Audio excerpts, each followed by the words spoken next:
In this episode of the Rockets Chop Shop podcast, I got some special guests with me to talk Kevin Porter Jr., NCAA prospects you may not know about, and Alperen Sengun. Tap in, enjoy the show.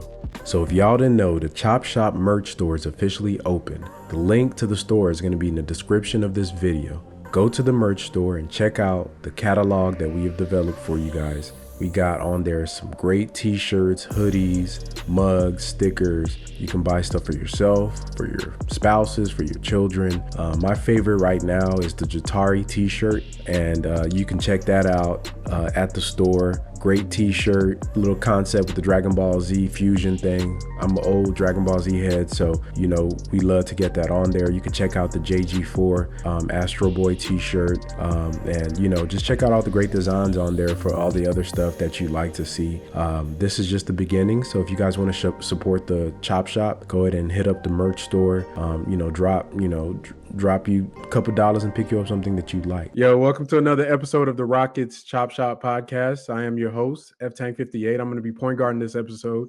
Hopefully, I'm a better point guard than what the Rockets currently have right now, and I got two special guests with me. These are some Chop Shop contributors, and you guys might know them from some of the draft pods they've done in the past. And we'll start off with our resident Canadian, James Piercy. Why don't you let them know where you're at and what you got going on, brother? Yeah, thanks, man. You can find me at the Dream Shake, writing about the Rockets. I co-host a podcast called Above the Break with my man Nevin Brown, who's got a little quasi-viral breakdown of Kevin Porter Jr. messing up a pick and roll floating around the internet right now. And I also, work with the Chop Shop. Appreciate that. And my main man, Alley-Oop Coop, what's going on with you, bro? What's where you at and where can they find you? Yeah, you can find most of my stuff over at Upside Swings. I do a lot of really in-depth draft stuff over there. I think last year we did a breakdown of just over 100 different draft players before the draft. We're looking to get back there, but season's just starting up. Really, really exciting stuff, and I contribute. I make videos, and just wrote an article for the Chop Shop, and that's really it for me. Find me at Twitter at Alley-Oop Coop. And yeah, having a good day. Just finished my test, ready to talk some Rockets basketball. Bet. Hope you did well, and hope your numbers look better than some of the numbers I'm going to be covering in this segment here. The first thing we're going to jump right into it is with the, what's the big buzz on in Rockets Kingdom right now is the play of one Kevin Porter Jr., the Rockets starting point guard. And I'm just going to go over just some base stats for him, for Kevin Porter. So KPJ right now is, he is averaging 19.2 points per game, 5.8 assists, 5.6 assists, and 5.8 rebounds, which, by all account are pretty good for a guy that's, coming into his fourth year and his second year in the position of point guard.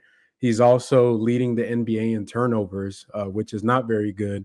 And if I go to Synergy, just to look at some of his play type rankings, currently as a pick and roll ball handler, he's rated as below average in the 29th percentile.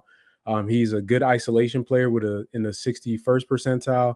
And, he's excellent as a spot up shooter in the 98th percentile, which we already know. I guess the question that I want to kind of talk to you guys about is, given his skill set, where we are right now in our rebuild, what is your big takeaway of the Kevin Porter kind of whole experiment at point guard and the impact on the team right now? So I'll start with James, then we'll go to Coop next. Man, one thing I saw the other day that I didn't realize until I think yesterday was he's shooting quite poorly from long range on the season so far. Hey, like 32%, something like that, I think. But he's hitting 50% of his catch and shoot opportunities, but he's only taking about 1.5 a game. So what does that tell you, right? Like, if he's hitting his catch and shoots, he's not hitting his threes overall. So for the most part, he's probably missing a lot of off the dribble threes, right? Which is, what my eyes told me pretty much. Like, all indicators just tell me that this is not a primary ball handler, even because, one of the common arguments I find on Rockets Twitter is like, well, you know, Steph Curry is a score first point guard, and we don't say he's not a real point guard. Homie, Steph Curry shoots like 45% on off the dribble threes like every year, right? Like, I mean, he's like the best shooter ever, you know? So like it's pretty fallacious argument. And I mean, yeah, to me, it's almost, we're just beating a dead horse. Like this to me is an off guard. And he's a secondary ball handler in the sense that he can absolutely attack closeouts. He's a good player. He's a good scorer. It's not that I don't like the kid, just not a point guard. And Coop, just I wanted to ask you before you even got into that with the Kevin Porter thing. Now, when I look at the Rockets team numbers for the pick and rolls, we're one of the worst pick and roll teams in the NBA, and we still insist on running it at a frequency that puts us in almost the 90th percentile. So, given that and the fact that that kind of correlates with Kevin Porter's skill sets, like, do you think is kind of what James was saying, or is it just like his individual play, or is it the team not putting him in position to be successful? Yeah, to me, I mean, the big theme of this year in general is trying to fit a square peg into a round hole. I think about 90% of the roster is put in really bad positions on either side of the ball. I think arguably the guy who's put in the best position is Jalen, and I think that's their biggest success. But even then, everybody wants to see him handle the ball more, run more pick and rolls, that kind of stuff. When it comes to KPJ, I think the most success we've seen from him as a point guard or a primary has been next to like a bunch of other tertiary creators and a big who can make passes out of the short roll. I mean, that's the entire reason they kept Anthony Lamb around for way too long, despite him sucking, was the fact that in the G League bubble, Anthony Lamb and KPJ were a really, really dynamic pick and roll duo. Because when KPJ is just spaced out with shooters, has to make basically two reads, like that's it. He just has to read the basic stuff. I think he can do that.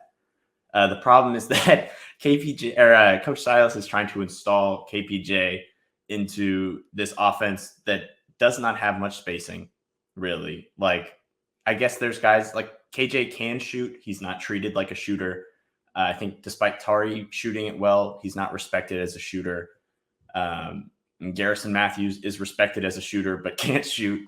There's just, it's too complex of a system for him to be shoved into when all that we've seen is basics, right? And there's just not the guys on the roster to run the basic stuff. Because he's not a primary. I mean, I think we've seen it every single game, basically, except for the Magic game, which I think was probably his best playmaking game ever. I'd venture to say. And I mean, every single other game, it's just turnover, basic read, dribbles the ball up, tosses it to a shooter. Oh, look, he's getting assists because he's making the most basic pass in all of basketball. And I really do love KPJ. It just sucks that he's not being placed in a position to succeed. Just like the rest of the roster, but I mean, he's the only guy who can really dribble. So he is forced to be the point guard, and it kind of sucks. Yeah, I mean the lineup thing is a great point, and looking at some of the lineups that has shown him to be successful in, all of them pretty much feature Alperen Sengun. And to your point about having a tertiary playmaker, it seems as though that when he's not the only person that's asked to carry the load of the decision making on the floor, he kind of functions better. And it seems as though, like, hearing some of the press conferences, and I just found one out from Coach Silas that Coach Silas encourages him to keep doing what he's doing, which that's that's crazy to me. So I'm looking at some of the lineups. The number one high usage lineup for Kevin Porter is our starting lineup with Alperen Sengun. That one is just our starters with Eric Gordon, and that's a minus 14.3 in 227 possessions. Then after that, all the non-Sengun lineups, non-Eric Gordon lineups. So when we have KJ at the 3 with Tari at the 4 and Sengun with Kevin Porter, they're a plus 41 and 56 possessions. So that's a lineup that features a bunch of tertiary players that aren't dominant on the ball. They keep the ball moving. They're going to pass. And then for Sengun, it's that outlet hub for him in case it's a zone or something that he struggles in. Other lineups feature the Goon Squad with Tari, Garuba, and KJ. And that squad, they're a plus 7.6. That squad, that plus 7.6 tells me that doesn't really work because their regular net rating for that group is really, really high. So I'm thinking he's dragging that down a lot with his play. So it seems like Shangun and Kevin Porter Jr. really kind of help each other out. And it was kind of odd to me that at the start of the season that was something that was kind of shunned away from, even though we can see his numbers say that he actually will benefit from somebody that's a playmaker. So I'm just wondering, why do y'all think like the coaching staff doesn't want to see that for him to play that off ball role? It's kind of a weird fetish that they want him to be this point guard. I see two possible explanations for that. The less generous one would be that Silas is just hell bent on replicating the Doncic pick and spread, right? Like, it makes me think of D'Antoni, man, because it always felt like you just give D'Antoni a competent playmaker and he will turn them into like a star playmaker, right? Like, think about Linsanity. It's like, how come this guy Jeremy Lin could never do that anywhere before and anywhere after? Feels like it must have been D'Antoni, right? Maybe it wasn't. Maybe Jeremy Lin was really good and just got on a particularly hot streak. I don't know, right? But I think that's explanation number one, is that Silas just thinks, if I have a ball handler that's good enough, I can make that system happen again, right? Which is really naive because Luka Doncic is pretty incredible. You know, he's one of the most creative playmakers in the NBA. The second explanation, which I hope is the more accurate one, is that we're tanking and they just wanted to give Porter Jr. more reps with a lob threat like Bruno Fernando because they don't want to win games this year anyway, and they just think that's maybe an avenue towards development for him, so that, like, you know, when he is the sixth man, that's something he can do. You know, it's one of those two things in my opinion. Yeah, I lean towards it being the way that I've seen it basically since it started, and it, like, since day one, it's kind of been clear that it's not really his thing. Like, we were way more willing to give it time when it first started because it's an experiment, but that it's always been pretty clear he's not a point guard. But to me, it's just always been a developmental pathway, and the losing is just a side effect, right? Like, if KPJ can't do this and they continue to lose games, oh no, we get to bring in somebody else that is, you know, top 3, top 4, top 5 talent, whatever, blah, blah, blah. But if he is good, then we struck gold, right? Like, or even if he doesn't get all the way there and you get like an in-between, like, oh, we got the 8th pick, but KPJ is pretty solid. And, you know, I think it's just a good barometer to just push his limits, figure out what he is, so that when you're actually good, you're not struggling to figure these things out. Because what if, I don't know, like, we were solid and he's coming off the bench and you're seeing all these flashes, and then it's like, well, maybe we should trade away the guy who, like, or maybe John Wall's starting, and it's like, oh no, we have to get rid of him because KPJ is showing these flashes. Like, no, we know what KPJ is. He's a scoring wing who can do some playmaking in a pinch, but it's not really his thing, you know? Right. I would, and I agree with that too, with the only one caveat of saying that playing the point guard role does impact other players' development too. So that's the balance that I would hope the Rockets are looking at, because this experiment was cool when he was playing with, you know, a bunch of Kyrie Thomases and the you know, all these randos out in the NBA. But when you have a Jabari Smith and a Jalen Green and Alperen and Tari Eason and all these other players, to me, a lot of those reps that he is not able to read the defense become wasted reps, where these guys could be getting their own personal development and value. And, you know, look at Jabari. I think some of that can be attributed to some of the structure of the team, and the point guard has a big part on what is the structure on the court. You know, we're gonna have to do a whole episode on Coach Silas and where he fits into all this.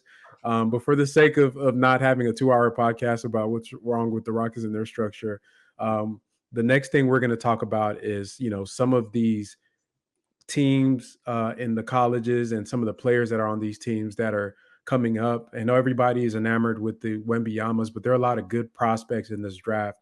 And I want you guys to kind of go through, for with some of these names that Rockets fans should know about coming into this year. As we, obviously we're going to be a team that's going to be drafting fairly high, but we also have the Milwaukee pick, and we don't know where that's going to end up. So we have other picks and other assets to be able to do things with. There are a lot of good players in this draft, and this is for everybody. The link for Cooper's article, which is titled "Cooper's NCAA Prospect Watch Guide," which is on the Chop Shop website, is going to be in the description for this podcast. So check it out. He has a very detailed kind of synopsis of a lot of different prospects. But Coop, I'm going to let you kick off with this one. Who are the guys that we need to know about and why? Yeah. So just like you said, check out the prospect watch guide. It has every single team that I deem as watchable, and which teams aren't, which teams you shouldn't waste your time on. I think more teams will show themselves to be watchable as the year goes on, and I'll probably have to release an update at the halfway point of the year. But I'll hit on two guys real quick that I think could be available with the Milwaukee pick, might be trade up guys. We'll see. But two guys that I'm really intrigued with. The first one is Jordan Walsh out of Arkansas. He's a 6'7" like combo forward who played at Link Academy. That was one of the most fun teams, like high school teams to watch last year. They were really good, but they were really, really active, really, really fast, really, really long. And Walsh was basically their point guard. When he went on the floor, he would initiate actions. He would dribble the ball. He'd do the dribble drive, and then he would initiate a drive and kick offense with their two other like 6'8" star forwards, basically, that they had. And it's just, he has a really intriguing skill set because there's almost nothing that he can't do other than shoot.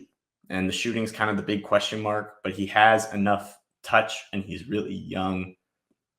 And it's really easy to look at him and be like, yeah, if this guy figures out how to shoot, that is like a sub all-star level guy without much other development, right? Especially he can lock up, he can play good team defense. He's super energetic.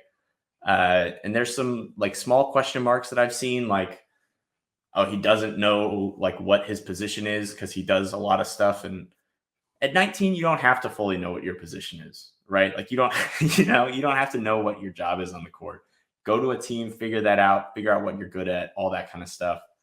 It's just hard for me to see that as a negative, like too good at too many things, basically. And he's actually my favorite of the three Arkansas prospects. James will hit on the other one that I really, really like, but it's really hard to not like Jordan Walsh. To me, there's just too many things that he does well. And then the other guy is Kentucky point guard Cason Wallace. Okay, he's like a solid 6'3", 6'4" point guard. The player comp that I've seen is Drew Holiday. I think he just had an 8-steal game last night from when we're recording this. He is insane. He is solidly bursty, really crafty. He can get into the lane. He can make basic like passes to the roller. And that's all you really need to be able to do in the Kentucky offense as a point guard. But he moves off ball. He cuts. He can, like, there was this one play that really just made me fall in love where he runs like down the baseline, curls off a screener to the 3-point line, catches, turns, shoots, swish. It was beautiful. Absolutely beautiful play. And he can get to any of his spots from like mid-range. He can get to the rim. I think he's going to end up being like a late lotto, mid-20s type guy at the end of the year, but someone who I would really consider pooling those assets, like the extra assets that we have for somebody that really fits. I think it's really worth pouring all that in to, get somebody that you really believe in organizationally. And that's how I feel about Cason Wallace. I got a couple of prospects I'll talk about as well. One thing that makes me laugh, Coop mentioned that Jordan Walsh was his favorite prospect on Arkansas, and that I was going to touch on an Arkansas player, which is Anthony Black, and he's my favorite prospect on Arkansas. But Nick Smith is the highest rated prospect on Arkansas, like for sure. That Razorbacks team is crazy, man. I'll start with Anthony Black. Black is like a 6'7" point guard who, I mean, that kind of says a lot right there, right? This is a 6'7" point guard. He can't really do much to create in the half court. That's the biggest knock on him right now. Like, I think he's probably about an average ball handler, and he's not really a great shooter, and he doesn't really have a whole lot of burst. So he's got a pretty good vertical leap. That's about his best athletic trait, I think. The thing about Black, though, is that his feel is off the charts from what I can see. Like, he's a really, really gifted passer, probably the best pure passer in the draft. To my mind, he looks a lot like Josh Giddey, but he's likely to be a better defender. So, that's a pretty good comp right there. If the shooting comes around, I think this kid has definitely got NBA All-Star potential. But even if he doesn't, he's gonna be a really valuable rotation player, even a reserve that can give you 25 minutes off the bench at like the 1 and 3. Like he's got a lot of tools, man. The passing is right there, and for a Rockets team that really needs some playmaking and table setting, especially from a lead ball handler, because Sengun, as gifted as he is, he usually needs somebody to get him the ball. I think he'd be a really exciting prospect for us. The second guy I'm going to touch on is Baba Miller, who plays for, is it Florida State or Florida Coop? I have a tendency to forget these things. Florida State. It's really confusing. Yeah, Florida State. Yeah, thank you. So Baba Miller is suspended for the first half of the NCAA season for taking some flight allowance or something, which ended up like, they're not allowed to take money or whatever. So it's really unfortunate. It's also not something I'm like worried about, like in terms of like the kid's character or anything like that. So it's just, unfortunately, he's going to miss half the season. The way that Coop described Jordan Walsh pretty much fits Baba Miller in a lot of ways too. He's like a 6'10" wing with a really great handle and really good playmaking skills, and he can't shoot at all. And unlike Walsh, who I think has like pretty decent mechanics, but I mean, like, not perfect, but like passable shooting mechanics, and it just hasn't really connected so far. Baba's shot is pretty weird looking, right? Like it's not super optimistic, but the upside is through the roof. And this is something Cooper and I talked about a lot, but like my personal philosophy on the draft is that like just take a swing on huge upside picks, because eventually you'll probably hit on one. Like this guy might be Giannis and he might be Thon Maker, but the same way I would have taken Jang in the last draft, I would take Baba Miller, and he's likely to just be available with the Bucks pick. We probably wouldn't even need to trade up because he's pretty raw, right? But I think he's a pretty intriguing prospect, man. So James and I have pretty diametrically opposed like views when it comes to not top guys. Like I'm really like get the best guy available, like the upside, like just get guys who are good right now. Like once you get past 10, and I would take Baba top 20 because as James talked about all the offense, I think the defense gives him like a really incredible floor. He is like a savant level defender at 6'10" with all this offensive upside. And it's too intriguing to pass up at a certain point. I should have definitely, the defense is the most intriguing part of Baba's game for sure, because he's 6'10", he's very agile, very mobile, great instincts. Yeah, really, really exciting. And just the type of player that teams are really looking for these days, like a playmaking defensive wing, When you guys think about these players, are you considering purely just upside, or do you also look at how they fit within the context of like the Rockets if they were to draft them?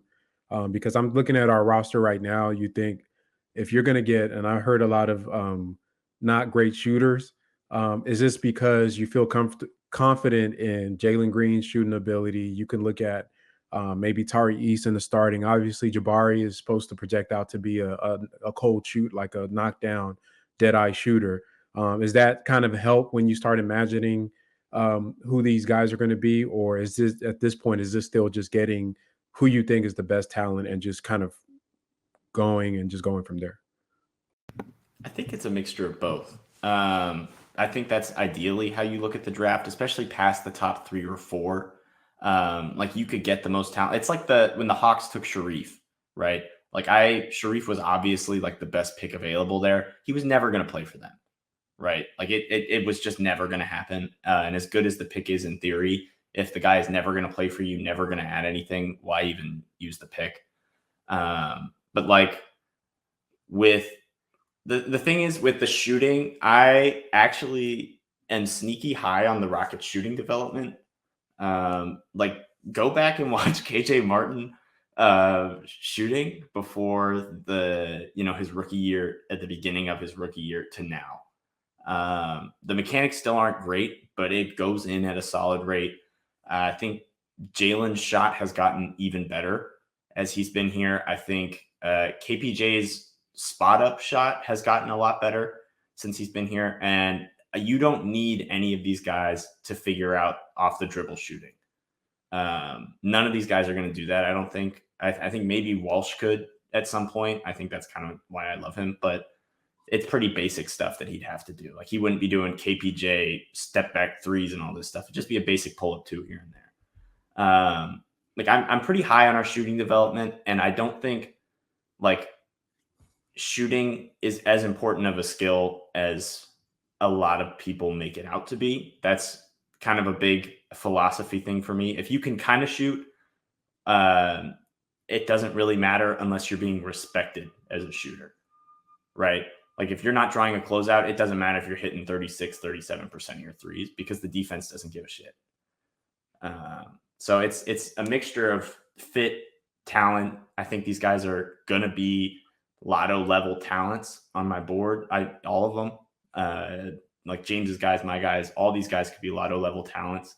And they're all top notch fits for this roster.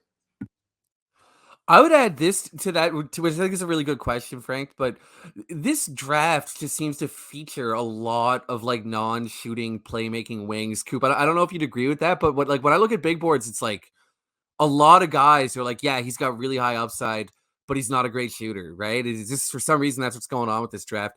I will say that Cason is a good shooter and probably will develop into an off the dribble shooter. If you're talking strictly fit, I really think Cason Wallace might be the best player in the draft for us, like just in terms of fitting what we do now, because he's probably the best point of attack defender in the draft, and so he'll relieve a lot of pressure on Jalen that way. I've noticed that Cason has a way of blocking shots on the perimeter that's really unique. It's all timing and instinct, and like he's not exceptionally long, but he's long enough to make it work, and so I think he'd be a perfect fit. But to answer the question directly, yeah, I'm mostly just talking about guys that I think had the highest upside, like just the highest potential players that we could look at. Yeah, the cool part about Cason, like you were talking about, is he's not just point of attack though, right? Like he's like the 8 steals, most of those were generated by digs, right? Like he plays team defense in a really real way. And when you're getting like a guy who can just play point of attack is not as valuable as you would think in the modern NBA, especially if they're only like 6'3", 6'4". If you're not playing team defense and like, because you're going to get switched off, your guy isn't going to have the ball more than 40% of the time, right? And that's it, like the top guys like Lukas and Hardens and all that, So if you can't play off-ball defense and team defense, you're not really as good of a defender. You're not as useful on the defensive end as you seem to be. Yeah, and I could definitely agree with that because we're seeing like Jalen Green, for example, is a great point of attack defender, but that doesn't really lend much to winning because if you're missing switches, you're not rotating to the right player, you're not helping when you're supposed to. It really just makes worse for the team. But speaking about prospects and value at the middle of the draft, one of the key prospects that the Rockets were able to draft is Alperen Sengun. And me and James, if I always make this joke, we're going to argue about Sengun probably till we're both just like 80 years old, because he is a very polarizing player within the fan base, and his archetype is polarizing around the league. There was a time a few years ago where the center was declared dead, and it seems like they're making a comeback in different shapes and forms. And James has an article right now on the SB Nation's The Dream Shake called The Conversion to Sengunism. Very well written as most of his work is. And if you guys, once again, that'll be in the description of this podcast. But yeah, we're going to get into some Sengun talk. And this is, I've been looking forward to having this on tape. Where I want to start with this is, first of all, James, what made you change your mind about Sengun? Because I'm going to put you on blast a little bit. You're a bit low on him, You're a bit low on him. What made you kind of say that? Okay, that this guy may be something that you think is somebody that may have an impact on a winning team, or even in the NBA as a starting level player that with more upside to go. So there's a couple of, first of all, let me say this. I do still have like the concerns. Like I'm not all the way sold on like there's nothing to worry about with this guy. But the shift in my mentality is this.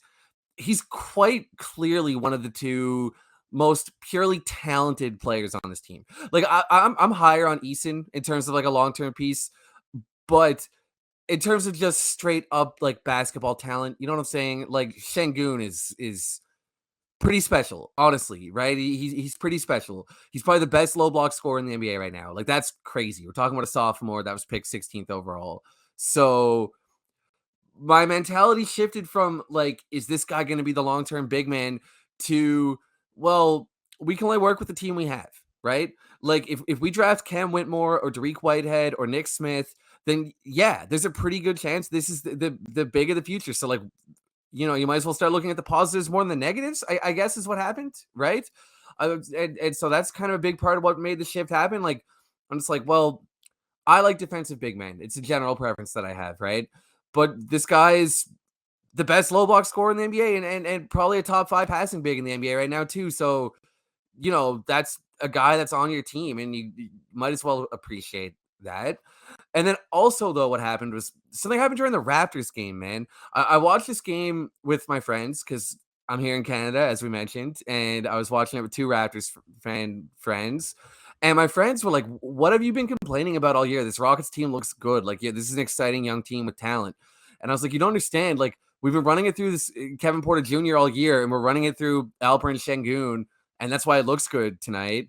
And I just got thinking, like, damn, okay, well, this is the guy that you've kind of been ragging on all season. Like, what do he's the only reason you're not embarrassed with your 2 friends tonight. So, like, what are you talking about? So I guess those are the reasons. Like, the talent is just undeniable, basically, long and short. To your point, as it relates to his offensive game, Synergy has him rated as excellent for obviously post ups. He's, like you said, he's in the 97th percentile for that in the league. He's very good in pretty much all his offensive ranks except shooting. And as you pointed out with the defensive issues, and my point of view on the Sengun thing, and I think what we discussed, you viewed it as, if I'm building a team and I want to have a contender, what type of big would be ideal? And obviously, one that could stay on the court. My perspective on Sengun was never that, because I always looked at it in relation to our current roster and what we have right now. So if you look at it statistically, eye test, when he's on the court, he makes everybody better. All the good Rockets lineups feature him, and whether that's an indictment on how bad the Rockets are or how good he is, that's what we're dealing with at this moment. So when I'm thinking of a contender, that's so far removed from my mind that I'm seeing what I'm seeing with him. He's top 5 in all these categories in the NBA. I think for a team that's looking for talent, and you can see the drop off from Jalen and Tari and Jabari and Kevin Porter and Sengun to the next level of guys, and it goes off a cliff with like Knicks and those other guys. Why it was intriguing.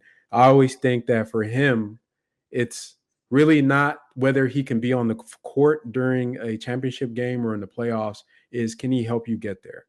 And that's how I view Sengun. And if he is a player can help you get there, then it might be worth the investment. But like you said, the defense is still leaves a lot to be desired. And, he is one of, the worst offenders, not in the NBA, statistics, but if you look at his game, if you don't have a team around him that's really going to kind of support him, he does suffer. And I guess the question for the Rockets is, and this is what your question was, that is that worth building around or even trying to supplement when you have other guys you can just get to plug in? But Coop, let's get to you. Now, James made a conversion. Coop is still a lost soul in the Shangoon wilderness, looking for something to hang on to. What is your view of Shangoon, and like what? Speaking of his limitation, what are the things that kind of scare you about a player like that in today's NBA? Yeah, so I think I'm actually pretty close to James. I'm just not willing to say that I've converted. It's it's more about I gotta be petty. I gotta make. No, the talent has never been an issue for Shengun. He was like probably like just raw talent, a top 5, 6, 7 player in his draft. I probably would have had him like easily top 10 talent wise, but like just looking at it now, incredibly talented player. It just seems a lot like he's stuck out of time. Wrong place, wrong time. Like if he came into the league in 2015, he would have been a top 3 draft pick, easy peasy. This guy is the future. Nobody is ever. He's gonna be unstoppable forever and ever. All this stuff. Like, I mean, Jahlil Okafor was an awful college player at everything other than post-ups. I'm sorry to nerd out a little bit. I've been watching some of his film for a little project I've been doing, and he sucks at everything other than posting up. Shengun is an objectively better player, like as a 17-year-old, like in FIBA play, than Jahlil Okafor ever would have been, because he has so many other talents, and it's just a different world now. But at a certain point, James and I have talked about this a lot. There's a value to zagging when the rest of the league is zigging. It's just the defense. The offense, I actually have zero problem with the run through the low block thing, because he can do handoffs. That's a really modern type of offense. He is a really skilled driver. He's a really, like, at just driving kicks, him and KJ are probably the 2 best driving kick guys on the team, and KJ can't dribble. So like, Shengun is a really talented offensive player, and if I had any faith in the defense, I would be like, this guy, I'm all in on him. It's just defensively, he requires a lot of building around defensively. I think the offense I don't think he's as particular as people seem to think he is for offense. Like I think if you just treated him like a point forward offensively, you could run a really great offense through him. But defensively, you need like a Jared Vanderbilt. You need an elite backline defender and rotator. And they're trying to turn Jabari into that. I talked about square pegs, round holes earlier. And Jabari is the best man defender north of 6'10" in the NBA. And they're treating him like an off-ball defender. When you have Tari, who is a great backline help defender, and he's been great in his weird help role, but that's, if you're trying to optimize everyone on the roster, maybe have him rim protect and be your backline rim protecting 4. But I think if you built around Shengun, I don't think you're going to be.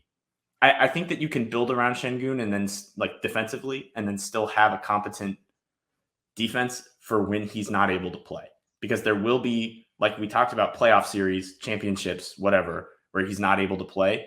The types of players you need around Shengun are Tari's, Vanderbilt's, Jaden McDaniels's, and those guys are always valuable. There's never a team where the guys you need around Shengun are not valuable.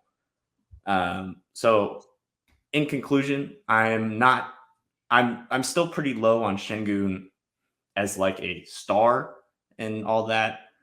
But I'm a lot less low on the concepts of building around him and all that kind of thing.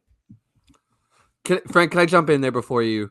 There's a couple things I want to pick up on. Something Coop touched on that was really key for me as well in changing my tune a little bit is the post up thing. Because at first I was like, okay, look, this guy does not project as a strong defender. And then on top of that, are we really going to build our offense around the low block?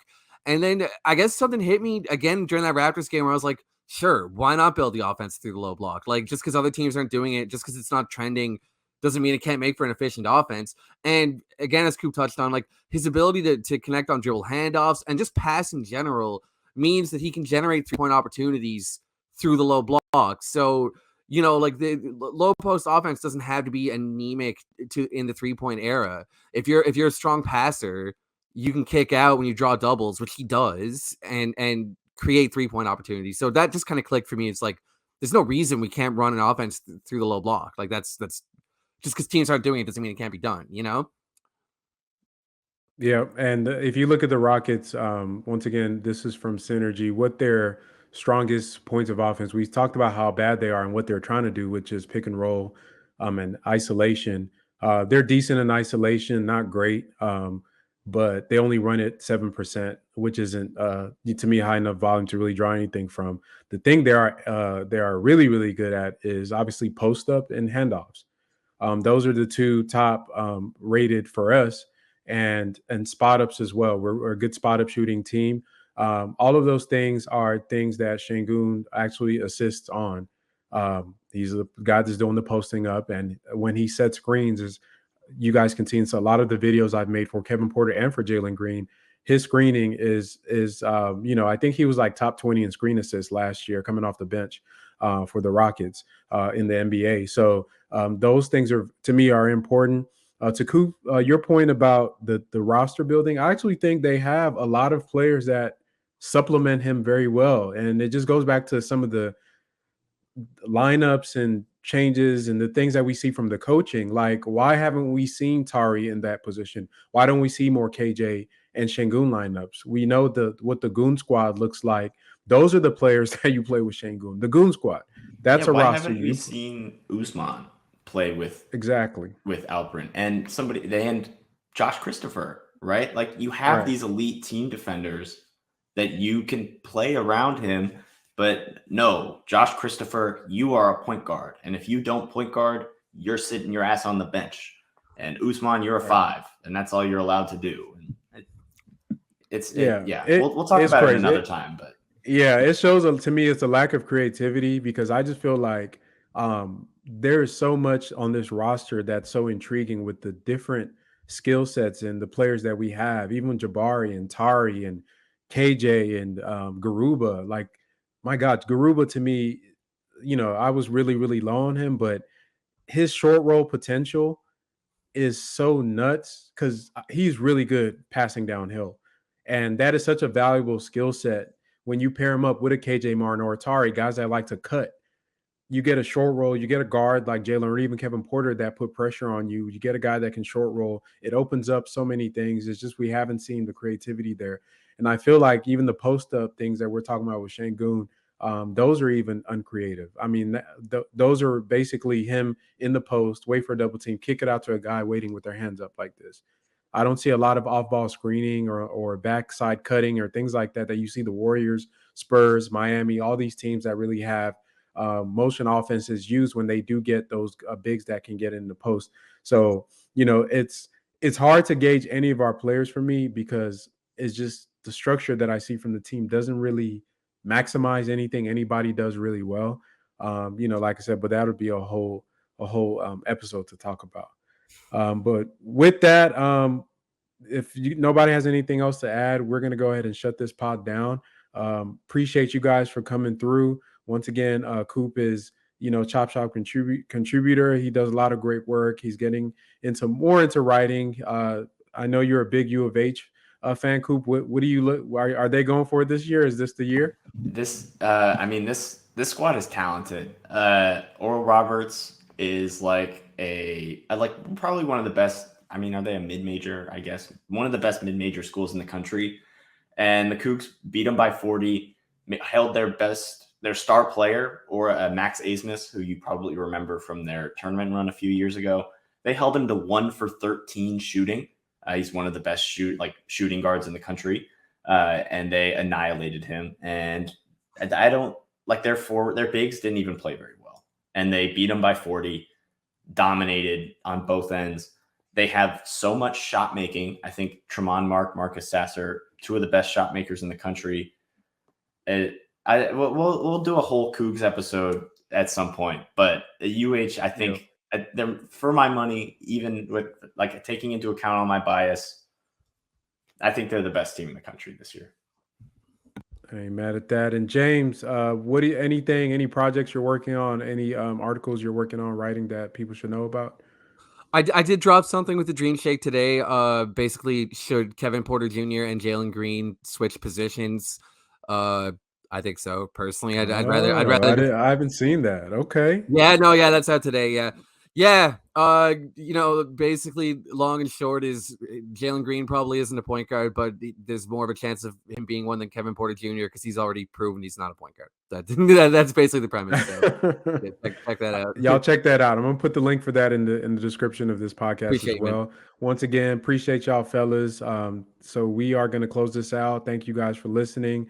Keep rocking with the Chop Shop for all your basketball content, and we'll keep bringing the heat.